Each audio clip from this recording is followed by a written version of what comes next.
motherfucker doing? Oh, hey, you fucking piped that right down there. Got a wonky swing. Number 3, Libby in Dallas, Fort Worth. No, and let's learn, dude. Let's learn. I gotta take lessons. Yeah. Number 4, Libby in Dallas, Fort Worth. All right, hey. I would love to play golf with any one of you, and is the one sport that I require you to go get at least decent at before you play. Yeah. A lot of people don't even really realize there's a whole other person involved in this journey that is huge in kind of a lot of my growth, right? I can honestly say I truly believe most of it would not be happening if he wasn't in my life day to day. He keeps me accountable in a way, and he doesn't even know this. He keeps me accountable in a way that feels very respectful, but also doesn't allow my bullshit to bubble up too much.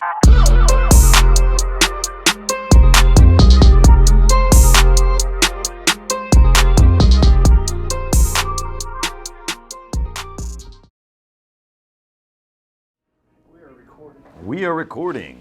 I guess I should introduce myself first. We can even put this in there. I don't even think people watching this vlog know who I am. That's like you were in the first official vlog. That's right. I was officially in vlog episode 1. So I am Matt's other half, maybe better half, but probably not always. Kelderman is the t-shirt, Wu-Tang t-shirt, jogger wearing dude, and I'm got a closet full of custom suits with my initials all over them, and it works.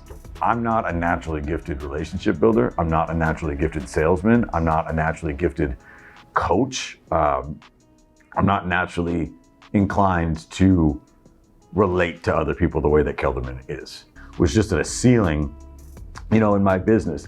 And Kelderman happened to be in a really similar situation. We sort of just came together 3 years ago now. It's been 3 years now. Yeah.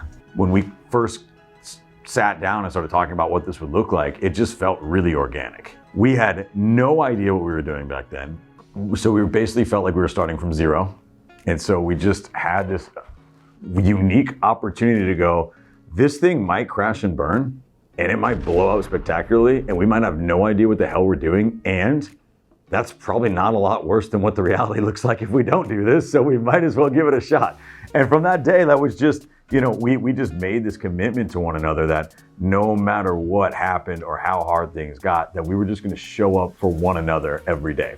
My habits suck, but more importantly, like this being such a cool venue to like show that kind of stuff, and how important your accountability is to me doing that stuff. I think that's one of the things that's gotten lost since we stopped doing taco videos and like some of the other weird stuff we do. A lot of people see us in the podcast, but from this vlog perspective and the people who watch this, nobody has any clue like the real significance of you Or our relationship. or like how any of it's unfolded or whatever, because that hasn't been documented on this. And I think that's one of the cool things going forward that we're going to get to do now. The reason I am overcoached is because paying for coaching makes me feel like I'm actually changing. It's like you're trying to guilt yourself into something that you wouldn't otherwise do on your own by attaching a financial implication to it. We've had a bunch of conversations about it even the past few days, just accountability around some of the stuff around the office, accountability in personal life, nothing like crazy or catastrophic. It's just course correction and like what we use on the office, like that coming from a place of care, but also being really candid about it. That's huge for me, right? Especially from people that I know, love, and trust. So like, I try to undercomplicate everything as much as I can, knowing that when I try to overcomplicate things, I don't even come close to 70 or 80% of the time because it's too hard. Like my whole diet is just eat real food, not too much, mostly plants, right? And like, I don't track like micronutrients and shit like that. I just know that when I eat a bell pepper, it's better than eating a bag of chips. And so I do that every day, right? But like the Atomic Habits thing was like, what you need to focus on more than the quality of your habits is keeping your streaks alive. Yes. Meaning like there are fundamentally days where I will go to the gym and I stayed up playing Call of Duty with you guys too late or drank a bunch of wine. And I'm just not doing deadlifts today. I'll break my back.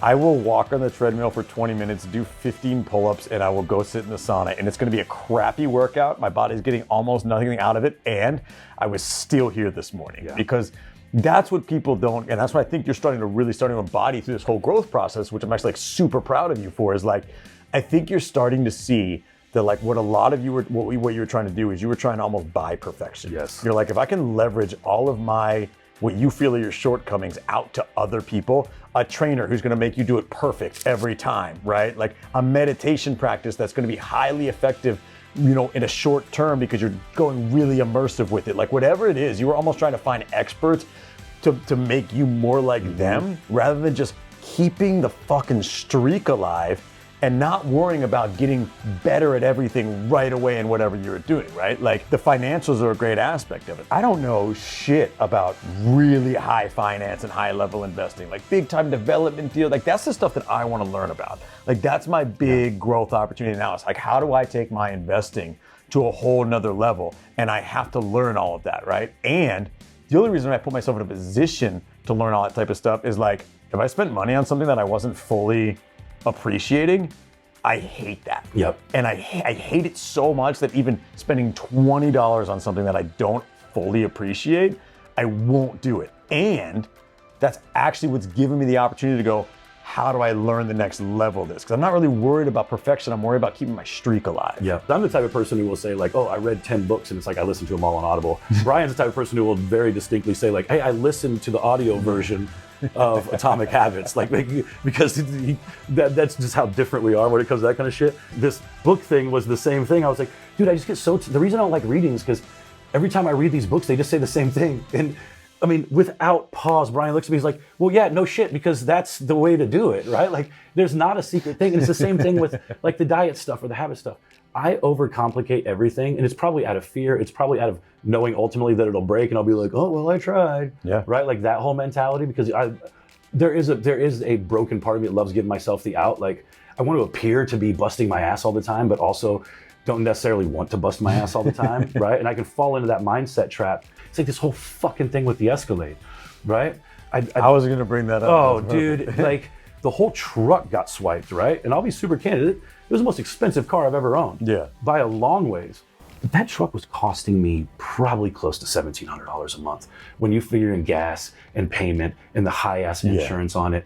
And if I'm really walking out this financial thing, it was such a silly purchase to begin with. I don't even need this fucking truck. And the thing is, I would be way better off just taking 15 grand and going out and paying cash for a car. Yeah. And just being free of that, let the Escalade paid off. I don't care if people think that I can't afford a $90,000 car. Yeah. Right? I think this would just be a great exercise in everything that I'm trying to do, whether it's financial or just not even humbling myself, just making decisions that are for future Matt. But did you feel any pang of like real anger or devastation around my Escalade is gone as opposed to like my car is gone? No. If you were finding true happiness in that particular vehicle, you would have been a lot more devastated that happiness was taken away. Yeah. So why the hell would you go buy something similar when you've had the ultimate experience to prove to you that there was no inherent value in that vehicle to you and your soul and your mindset or anything? Because when it was taken in an instant, you were more annoyed that somebody was going to get away with it rather than the fact that it was that particular car that got taken. That is true. So why do you need that particular car?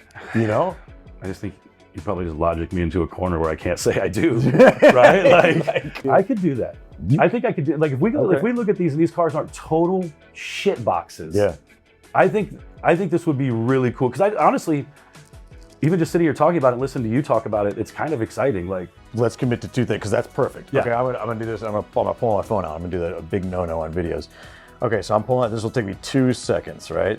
All right. So S&P on average will return about 10% a year. So we'll do a variance of 6. So 4 on either side. So it'll be 6 to 12. It's going to compound annually. Okay. So here's the deal. variance. You're 43 years old. Yeah. Okay. Most people retire at 65. Okay. Go buy a cash car. Commit to me that you will take that 1,500, not even all 1,700. Yeah. And invest that shit in a simple S&P index fund. Uh-huh. Do you know what that will equal if you put $1,500 a month in at 10% annualized interest every year for the next 20 years? I obviously have no idea. $1,041,041.24. I just made you a millionaire. There you go, folks. Guaranteed that you will be a millionaire just by buying a cash car. Dude, and this is the part of my brain that breaks, and it's almost sometimes embarrassing to admit, especially because I'm out here helping people buy and sell houses and things like that. And I understand why I understand at a very high level. My inability to recognize the power of of interest over time or compounding interest, those types of things, is probably one of the biggest things that keeps me just making stupid ass decisions with my money, is because there is no way in a million years, I knew the number would be high. Sure. Right? But I would not have guessed $1,500 a month over that time at 10% over a 22-year period is going to pop out $1 million. The bigger beauty of it is when you're utilizing money that you would have spent on a depreciating asset, this isn't even just a flat out $1 million. This is basically an extra $1 million because you went and made a smart decision in your life. This is on top of all the other money you make. Like for me, I have this same setup, $1,500, and that's why it all lined up perfectly. $1,500 a month comes out of my account into my brokerage account automatically every month. That's guaranteeing me that by the time I'm in my 50s, I'll have an extra $1 million. That's not on top of me trying to live at 50% or less of my income and invest in real estate, all that type of stuff. This will just show up later on that if everything else I do screw up, by the time I'm 50 something, I'll have an extra $1 million lying around. I could basically start over. You could do something else with Yes, and that's just from not driving a super expensive car because I feel like it's flashy. Dude. You've now, mentally for me, you've now attached some carrot down the road that makes this palatable. I love you, kid. I'm glad we're doing this, man. Hell yeah. It'll be fun. I'm excited to see where this goes, dude. All right. Let's go get some lunch. I'm hungry now. I'm done talking to you guys.